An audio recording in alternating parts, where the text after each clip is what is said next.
I'm worried about Black Stars team chemistry under Otoado. There seems to be a lot going on. There seems to be a lack of clear leadership within the team. Like Susu said, if you wreck the chemistry of the team, why should we trust that you can fix the team? From where you sit, can this team be fixed to the point where we can actually put it together or get it together and qualify for a World Cup? On paper, it doesn't look so. In every sense, it doesn't look so. Let me give you Otoado's scorecard.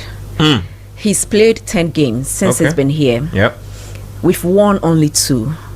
Those 2 in the World Cup qualifiers, Mali and then the Central African Republic. Okay, he's the first Ghanaian coach to lose a game in Accra in 16 years. In 24 years in Kumasi, also the first time Ghana lost. And then the first Ghanaian coach to lead us not to even win a single game throughout. So that is his scorecard. If you look at the scorecard, it is so bad that he should have been gone even before the next press conference. But the only reason why Otto is here is because of ego by the leader of the GFA. Because he was so instrumental in deciding that Otto is the coach, that the moment he's shoved aside, his ego is bruised. He's unable to differentiate the fact that this is Ghana football, and Ghanaians are very passionate about that, and that is not Dreams FC. That extension he's not been able to do, and it is so sad, because you would have thought after everybody speaking, the fact that you want supporters to be at the stadium to watch you, if your supporters are speaking, you want to listen to it. You asked if we are able to turn around and turn the corner and do all of that. Otto is so poor with management, so poor with tactics, so poor with communication, so poor with body language. You almost can say he's looking all flustered these days. But really, Ben, he's not giving us any indication to say that yes, you won 2 games at the World Cup qualifiers and it's good enough.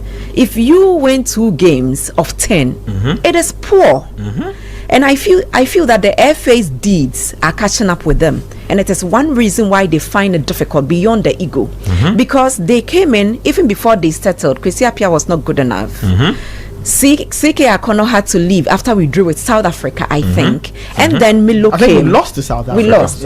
Milo had not been anywhere over 4 months. The guy who knew Algeria. Yes, in Algeria, he was there for 4 months. The players were livid. They knew that he was such a team breaker. They nearly chased him out of that. Yes, in the end, they said it's not time for Matrai Makwe, and Milo was good enough. We went to the AFCON and we exited. By the way, at our last 3 competitions, we've always exited at the bottom of the group. So it was always coming from Qatar to. So you're talking about the World Cup to Cameroon. Back to back AFCON. We finished bottom of. And in all of this, listeners, we've won 1 game. Yes, 1 in 3 tournaments. Yes, 1 game. 1 game in 3 tournaments. One game in 3 tournaments. Lord. So you know, if you analyze this, one thing is clear: the FA is poor.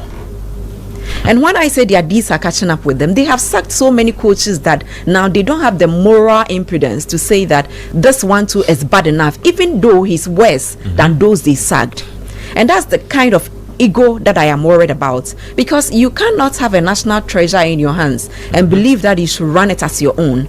It's Mr. Okraku sincerely saying that if he had a coach like Otto at Dreams FC or any of the teams that he's claimed to be associated with, this is the results he would take. If he was running a personal company, what would he take this kind of results? And these were the results his CEO was bringing. Would he retain him? Yes. Would he? If he was paying his salary with his own money? Yes. Would he even engage a coach like that, who by every stretch of imagination was only as competent as a scout, had nothing to prove that, you know, I'm good enough and I coach this and yes, he took us to the World Cup. That was a playoff and all that. You cannot take it. You can't take it. He went and admitted himself that was luck. It's a free. He admitted it himself. It's not me. I will coach that game against Nigeria all day. You cannot tell me that your pride, your Black Stars, the Kwame Nkrumah Black Stars that in 66 could decide and rally the whole continent that we are not going for the World Cup, and they missed it. Ghana was the best team then. Would have gone to the World Cup and done so well. 66.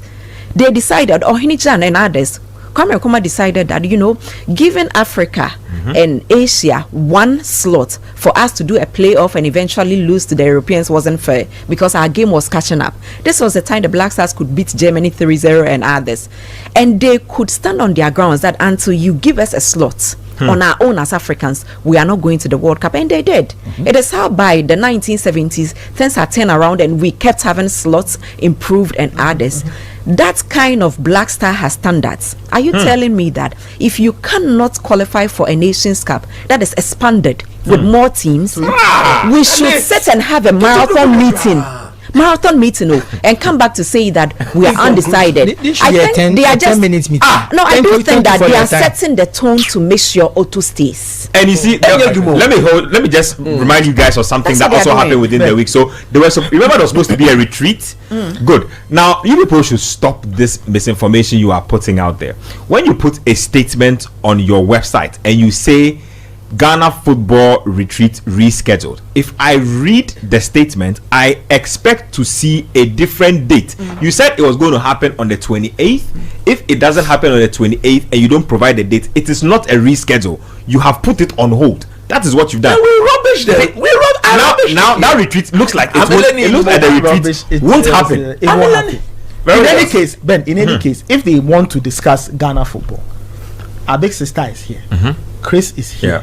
Sadiq Adams, all the others, all of us, put a petition together. They responded. If they want to talk about Ghana football, there's no need to come and say new ideas. There's a nice petition in Parliament. They should go and take it. There's the normalizations work that has been done. It's been documented. The Jamepe Commission's report. See, we don't need any of these talk shops, roadmap. People will go and drink tea. We don't need any of those. You're going to spend more of our money. Give the mic to coach. The stakeholders engagement that they spoke about, I was so surprised because see, I'm a development student. My understanding is stakeholder engagement is not putting everybody under one roof and take this mic and that. You employ experts. Even though I can speak to it, I will not say I am an expert in stakeholders engagement. But you divide the team into silos. Okay, you go to different places, meet them at their respective places where they are relaxed, and you are certain that they can speak. Even when you think they are masking it, you have to find a way to get the truth out of them. How does the FA expect that in this country that we have sycophants everywhere, people will be able to take the microphone and speak and not say that I think this is wrong? Only a few people can do that in this country. You have people that we used to respect defending why Otuado should stay today and Chris had to go then. That is the level we are today. Unfortunately, you said we sound like broken records, and sometimes you are just tired because it looks as if no one is listening. But the truth is that when it catches up with them, touch wood, if we don't qualify for the World Cup, people will see their exact smoothness level, because they say coming events cast their shadows. Everything you see of the team, it is so disjointed, it's not funny. After the last AFCON, there were a lot of reports. The team, you were there, the team is divided into three factions. People who will never understand Twi or any local language, people who prefer to speak French or Spanish, and all the others. So we've always had a problem, and what we needed was a coach that was capable of unifying it, understanding exactly what to do. Otto has broken it into 10 more pieces. Yes, Otto lacked that.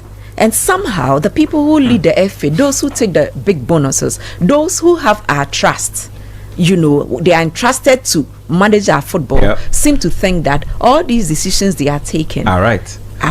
And just to move on, before I move on to coach, they did say that they will form a new Black Stars management committee. They never had a committee in the first place. They had to throw dust into our eyes. There was never a committee.